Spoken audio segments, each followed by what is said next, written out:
अस्सलाम वालेकुम फ्रेंड्स। आज की वीडियो ईटीएफ के ऊपर है और हम आज जो ईटीएफ रिव्यू करेंगे उसका नाम है UBL Pakistan enterprise exchange traded fund, या इसको यूबीएल पीईटीएफ भी कहते हैं। और ये वीडियो ईटीएफ इन पाकिस्तान के ऊपर है। पाकिस्तान के अंदर जितने भी ईटीएफ हैं उनके ऊपर वन बाय वन हम वीडियोस बना के उनका रिव्यू करेंगे, कौन सा बेहतर है और क्या क्या फ़ायदे हैं उसमें इन्वेस्ट करने के। तो चलिए शुरू करते हैं। सबसे पहली बात, ईटीएफ कहते किसे हैं? जिन लोगों को नहीं पता उन लोगों के लिए ईटीएफ जो है वो एक ऐसा फंड है जो कि स्टॉक एक्सचेंज के अंदर ट्रेड होता है। इसको बास्केट ऑफ सिक्योरिटीज भी कहते हैं, मतलब स्टॉक्स की बास्केट के आप एक ईटीएफ जो है उसके अंदर डिफरेंट किस्म की जो सिक्योरिटीज या स्टॉक्स हैं वो एडेड होते हैं और उनका एक पार्ट के आप ओनर बन जाते हैं। आप ईटीएफ का एक शेयर जब आप परचेज करते हैं तो उसका मतलब है जिस उस ईटीएफ ने जिस शेयर के अंदर इन्वेस्ट किया हुआ है उन शेयर्स के आप मालिक बन गए। हर ईटीएफ का अपना मकसद होता है मुख्तलिफ। कोई ईटीएफ मनी मार्केट फंड को फॉलो कर रहा होता है, कोई ईटीएफ किसी स्टॉक को फॉलो कर रहा होता है, किसी इंडेक्स को फॉलो कर रहा होता है। हर जो ईटीएफ है उसने अपना अपना एक इंडेक्स बनाया होता है। इंडेक्स का मतलब कि बास्केट ऑफ सिक्योरिटीज या बास्केट ऑफ इन्वेस्टमेंट ऑप्शंस, और उनको वो फॉलो कर रहा होता है, उसके मुताबिक वो चल रहा होता है। और ये बिल्कुल स्टॉक्स की तरह सेल और परचेज किए जाते हैं और स्टॉक मार्केट के ऊपर ये सेल और परचेज होते हैं।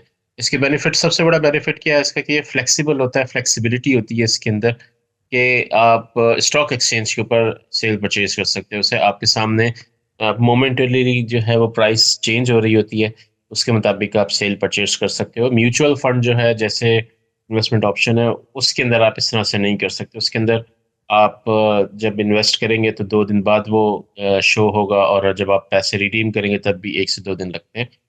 और दूसरा फ़ायदा ये है कि ईटीएफ जो है वो लेस एक्सपेंसिव होता है, चीपर होता है। और डाइवर्सिफिकेशन इसकी सबसे ज़्यादा बड़ी ऑप्शन है कि डाइवर्सिफाई हो जाता है। आपने एक जगह पे इन्वेस्ट किया, फॉर एग्जांपल आपने सीमेंट सेक्टर का ईटीएफ लिया तो सारे जो सीमेंट सेक्टर के स्टॉक्स हैं उसके अंदर आपके पोर्टफोलियो में आ जाएंगे। आप उनका जो है वो एक्सपोजर ले सकते हैं। और इसमें ट्रांसपेरेंसी भी है कि आपके सामने सब कुछ हो रहा होता है और ये पर मोमेंट प्राइस अपडेट हो रही होती है। थोड़ा सा कंपैरिजन दिया हुआ है, लेकिन ये इस वीडियो का मकसद नहीं है। सिर्फ उन लोगों के लिए जिनको ईटीएफ का आइडिया नहीं है उसके लिए कि मार्केट एक्सपोजर मिल जाता है आपको। ट्रेडिंग इसकी प्राइसिंग फौरी तौर पर चेंज हो रही होती है। ट्रांसपेरेंसी में आपको बता चुका होता हूँ। फीस में थोड़ा सा इशू होता है कि जब आप सेल परचेज करते हैं तो जो फीस होती है सिर्फ वही फी डिडक्ट होती है जो ब्रोकर आपका डिडक्ट करता है, जैसे स्टॉक्स में होता है। जबकि म्यूचुअल फंड के अंदर डिफरेंट चीज़ें होती हैं। तो चलिए हमने जो अपना ईटीएफ है उसकी तरफ चलते हैं। ये यूबीएल बैंक ने ईटीएफ बनाया हुआ है, एंटरप्राइज एक्सचेंज ट्रेडेड फंड। इसका एम क्या है, मकसद क्या है? जैसे कि मैंने आपको बताया हर ईटीएफ का एक मकसद होता है। इसका मकसद है कि track the benchmark index without tracking taking exposure to oil and gas sector, मतलब ऑयल एंड गैस सेक्टर के अलावा जो है मार्केट का एक्सपोजर लेना। अब यही चीज़ें उन्होंने बताई हुई हैं यहाँ पे। आप देखें अब इसकी why invest in UBL Pakistan exchange traded fund. इसका पहला पॉइंट है aims to track benchmark index without taking any exposure to the oil and gas sector, मतलब ऑयल एंड गैस सेक्टर के अलावा हर चीज़ को जो है वो फॉलो करना, चेक करना। यहाँ पे हम देख लेते हैं इसकी एक्सपेंस रेशो जो है 1.5% है और मैनेजमेंट फीस जो है 0.65% है। ये आपकी जो प्राइस है उसमें से डिडक्ट हो जाएगा। फॉर एग्जांपल आपने 1000 यूनिट इसके लिए हुए हैं तो एनुअली जो है वो प्राइस उसी हिसाब से 0.65% वो थोड़ी सी कम कर देंगे, ताकि फॉर एग्जांपल 100 रुपये का था तो वो 99.35 रुपये का जो है वो एक साल बाद कर देंगे, ताकि वो 65% फीस जो है 0.65% फीस वो मैनेजमेंट फीस की उसमें डिडक्ट हो सके। तो ये चीज़ें हैं। और रिस्क एंड रिवार्ड रेशो, ये हाई रिस्क जो है वो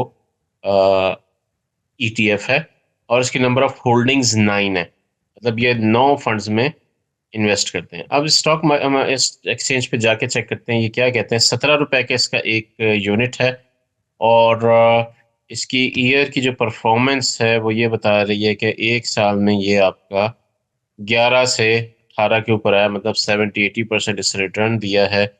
और इसके अलावा यहाँ पे इन्होंने इसका बताया हुआ है कि पे आउट ये 17% इसने 28 जून 2024 को 17% पे आउट दिया है। साल में एक दफ़ा पे आउट देता है। ईटीएफ आमतौर पे साल में एक ही दफ़ा पे आउट्स जो हैं, वो देते हैं। इसके जो पीयर्स हैं वो मीज़ान का ईटीएफ है, नेशनल बैंक का ईटीएफ है, एनआईटी का ईटीएफ है।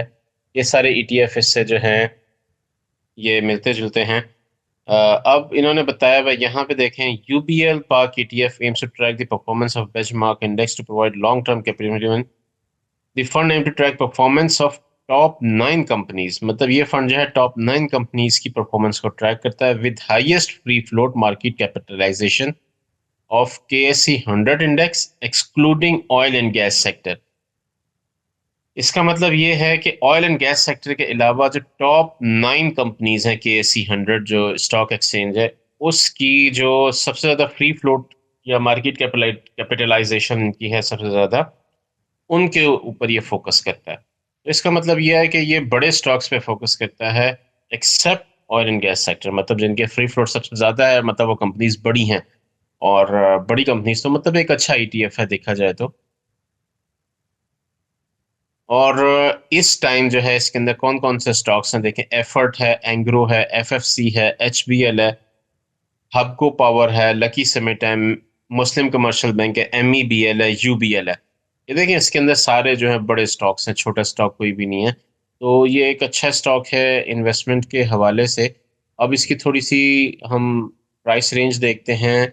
ये 10 से 20 के दरमियान वेरी कर रहा है। और ये एसआईपी की बात आ गई, जिसने ये जुलाई 2021 से स्टार्ट हुआ था। अगर हर महीने 1000 रुपया डालता गया है कोई बंदा, तो इस टाइम जो है उसने 37,000 इन्वेस्ट किया होता आफ्टर 2 इयर्स, और उसका जो है 51,000 इस टाइम जो है वो बन चुका होता, जो सिस्टम है। तो मिसाल के तौर पे आपका 37 से 51, मतलब आपको अराउंड 30% प्रॉफिट हो चुका है 3 साल में। एक एवरेज प्रॉफिट है, कोई बहुत ज़्यादा हाई प्रॉफिट नहीं है, लेकिन बहुत ज़्यादा लो प्रॉफिट भी नहीं है। तो ये जो है एक ठीक प्रॉफिट है। लॉन्ग टर्म के ऊपर इनके ऊपर आप इन्वेस्ट कर सकते हैं। लेकिन एक चीज़ मैं आपको बता दूं, ये जो है केएमआई इंडेक्स का पार्ट नहीं है। तो जब तक ये केएमआई इंडेक्स का पार्ट नहीं है, इसके अंदर सूद की मिलावट रहेगी।